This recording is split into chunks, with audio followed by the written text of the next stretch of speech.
For our band's book project, we read Stranger in a Strange Land by Robert A. Heinlein. In this book, a man born on Mars by the name of Valentine Michael Smith struggles on Earth not knowing anything about the human race. Jill is friends with Ben, a reporter who is absolutely certain that the hospital has big plans for Smith, and not positive ones. He is taken to a hospital where he meets Jill, a woman who is extremely interested in a Martian. Jill is determined to make sure Smith is safe. After a while, Ben and Jill decide to take the next step.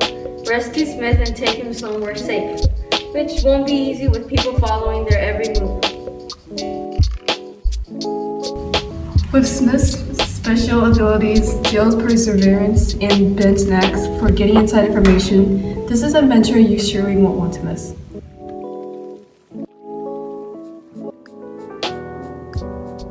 Throughout this book, which character did you feel the most connection with and why? I think I felt most connected with Gillian Boardman because she's just a very interesting character who seems to really care a lot about people. And knowing me, I care a lot about anything and who's very confident in herself and isn't afraid to talk about things such as her sexuality. I am confident in myself, but sometimes it's hard when a lot of things are on my mind, but confidence is a good thing and it really helps people to be more comfortable and open with themselves and with other people that they surround.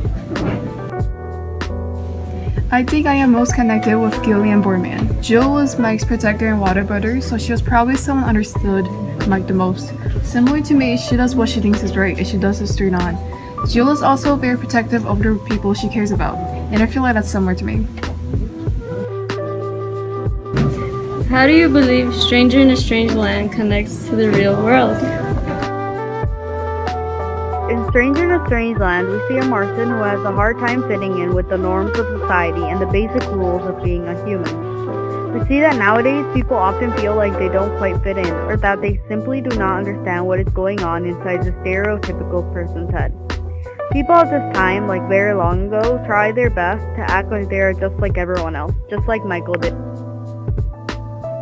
In Stranger in a Strange Land, we see many antagonists. Joey Douglas can be classified as an antagonist because he tries to limit Mike's freedom and puts Mike in a political system that will only benefit himself. In the real world, there are also many antagonists. These antagonists will try to do things that will benefit themselves. For example, candidates are going for the role of the president will only state lies that will convince people to vote for them. What was the most important theme in this book for you? In Stranger in a Strange Land, I thought that religion was the most important theme in the book because religion is very popular and often spoke about in real life. As we know, there are many different kinds of religions out there in the world. Some people, however, are atheists, which don't believe in anything. We also see that some of the titles and pages talks about religion in different ways, like some Bible references about God himself and how he died. It also talks about characters in the story being religious or how Jubal just has never been able to understand faith or how God expects that people pick their own religion that they will commit to believing in. In this book, one of the most major and important themes for me was the religious theme it had.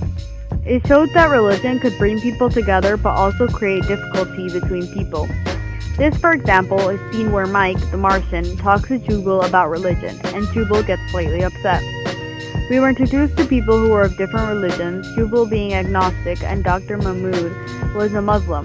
This gave us a more open view in the book about cultures and gave the book a lot more meaning.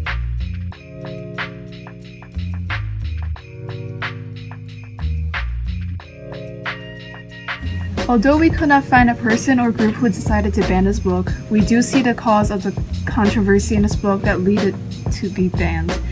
There are many sexist remarks through the book and even a character named Jill who says 9 out of 10 times if a woman is raped, it is partially her fault. This caused anger in many schools who believed this was not a suitable opinion to be put into a student's head. The book is also very anti-atheist, talking about religion in many ways that will cause an uproar between different people. Finally, many adults believed that the third part was not suitable for children as it was full of sex scenes.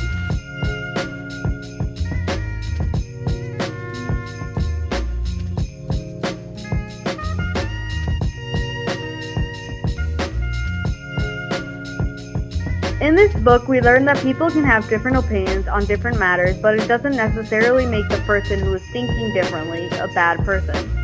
We see that the human race has a hard time accepting differences and adjusting to any type of change.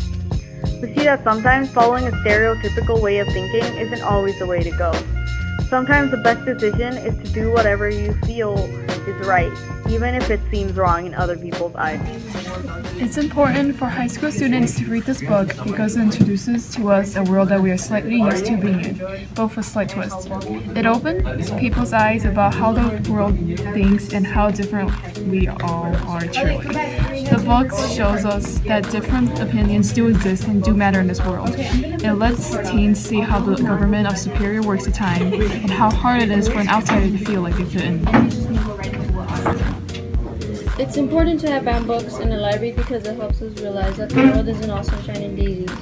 We're open to opinions that might not appeal to us in the banned books, just like in real life. We're exposed to things that are usually hidden from us because of the fear people have about showing us negative things. Contrary to popular belief, exposing us to these things can actually have a positive effect on teens. We can also learn about other people's views that might offend others, and we can learn from that and firmly decide what we believe is right or wrong.